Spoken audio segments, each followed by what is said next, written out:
Seattle Seahawks versus Buffalo Bills. Instant reaction. First of all, congratulations, Buffalo Bills fans. Tough loss, Seattle Seahawks fans. But I got to say, I was super interested. This is my favorite game of the week, the Seahawks versus Bills, because I wanted to see how these teams are going to match up. The Buffalo Bills in recent weeks look like they've been struggling. Even the win against the Jets, the win against the Patriots, they left me with more questions than they did answers. And coming in, the Seattle Seahawks defense obviously has been struggling. So I wanted to see, was this Buffalo Bills offense, were they going to look elite again like they looked to begin the season? Seattle Seahawks, meanwhile, I was wondering, they looked really good last week. I thought they matched up well against the Buffalo Bills. I thought they were going to, it was going to be a ground and pound game. But when I saw Chris Carson was injured, I thought, it's going to be interesting. Now, I'm not making excuses, Bills fans. I'm not. But I thought, basically the strength of the Buffalo Bills defense is up the sidelines and deep. And that's what Seattle wants to do, but they want to set that up with the ground game.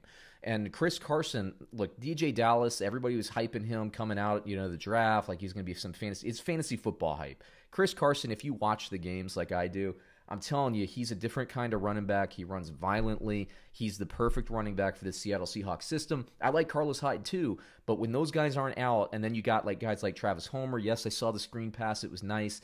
But, running the ball against this Buffalo Bills team is crucial. That's how the Patriots started to close the gap last week. I thought that's how the Seattle Seahawks would try to attack. But again, once Chris Carson wasn't there, I thought, Seattle Seahawks, they could have some trouble, because then you go back to Russell Wilson just throwing the ball a bunch to those very talented receivers. But that is the strength of the Bills defense. And what did we get?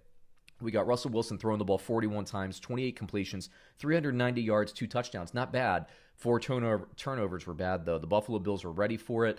DK Metcalf was, I don't want to say he's bottled up. He did get in the end zone late. This is kind of garbage time, to be honest with you, so I don't really care too much. He had 7 catches, 108 yards, and a touchdown when all is said and done. David Moore, 4 catches, 71 yards, and a touchdown. Tyler Lockett, 7 targets, 4 catches, 40 yards. Now, he almost had that beautiful touchdown. He could have made maybe the grab of the year. He could have, it was there for him, but you can't fault the guy for dropping that pass off of his back foot. Russell Wilson, what a great throw. Almost completed it. But, it's really the Buffalo Bills. They're so good in their passing defense. Their weakness is really kind of short and middle.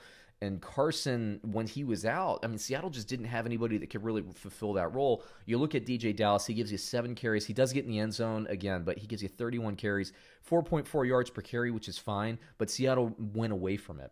Travis Homer only gives you 6 carries for 16 yards. I just don't think that the Seattle Seahawks could attack the Buffalo Bills the way they wanted to without Chris Carson, and ended up being a lot of passing, ended up being some turnovers. Russell Wilson didn't play his greatest game of the year, but you got to give credit, man. Buffalo, I didn't think it was in a case where Seattle just kind of blew it. Buffalo came out and they took this game and they won it. So you got to give credit to the Buffalo Bills. Now, Buffalo Bills, meanwhile, I had questions. Like I was saying, the Seattle Seahawks defense, they were struggling, right? The Buffalo Bills offense had been struggling in recent weeks. So was Josh Allen going to look dominant? Well, he comes out with a 31 of 38, 415 yards, 3 touchdowns, lights out in the first half, still great in the second half. Also adds 7 carries, 14 yards, and a touchdown. Really, really good. That's the kind of MVP stuff that we were seeing the first quarter of the season that had kind of taken off. He took his foot off the gas, or maybe not him, but, it was just really, really well done. I got to say, Josh Allen today. Then you look at the running game for the Buffalo Bills. They didn't have to run it, so, the numbers weren't going to be better, but 9 carries, 18 yards, and a touchdown. 9 carries. 18 yards, 2 yards per carry for Zach Moss. So you see, the Seattle Seahawks, I felt about this all year, is that their run defense is the strength of the defense, but their pass defense is a liability, and they have so much talent out there. So Seattle Seahawks fans, comment below, what is going on with that secondary and the passing defense? I keep thinking they're going to get better. I know Seahawks fans keep commenting that they're going to get better. When is it going to happen? Because I'm concerned now. I'm concerned. They're not playing well. And the Buffalo Bills, look, you give up 34 points. You can't feel great about the defense and where you're at. The Buffalo Bills this year have been an average defense, statistically and analytically speaking. Seattle Seahawks have been an awful defense, and that's what we got. We got, 78 points in this game. Bills win by 10. Great win for the Bills, and it was a big one. 7-2 for the Buffalo Bills. I think somebody said they haven't been 7-2 since 1995. That's a long time. The Seattle Seahawks now 6-2, still one of my favorite teams in the NFC. But now I wonder, Seattle, when they play a really strong passing defense, and I'm specifically with cornerbacks and safeties, Tampa Bay, I think, matches up well with the Seattle Seahawks. So I'm going to be very intrigued when these two teams play each other. I think they'll be the two teams in the NFC Championship game this year. Buffalo Bills, I know they lost to the Kansas City Chiefs. I know they lost to the Tennessee Titans. I think they'll struggle more with the Titans and with the Baltimore Ravens, even than they might against the Kansas City Chiefs in a rematch, even than they would against like a team like Pittsburgh, who I like quite a bit.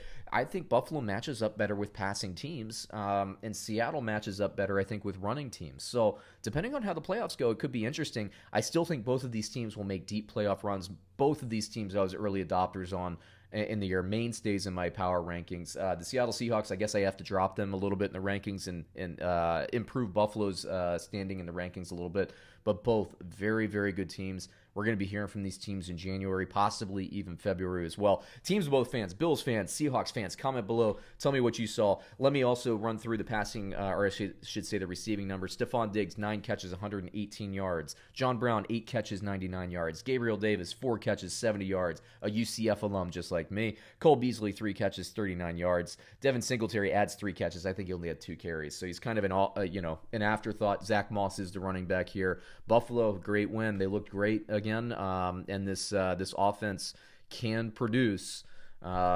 Can they do it in pressure situations? Can they come from behind in pressure situations? I think they can. I'm a believer in the Bills, and I'm a believer in the Seahawks. Russell Wilson and that Seahawks team is going to be back. Russell Wilson, to me, is still the MVP. Josh Allen, though, if you keep playing like you did this week and the first 4 games of the season, you could be an MVP candidate as well. So, fun game to watch for me. Tough game if you're a Seahawks fan. Great game if you're a Bills fan. Once again, congratulations, Bills fan. Everybody comment below. Let's hear what you think about the game and how do your teams get better. Thanks, and we'll catch you with more reactions soon.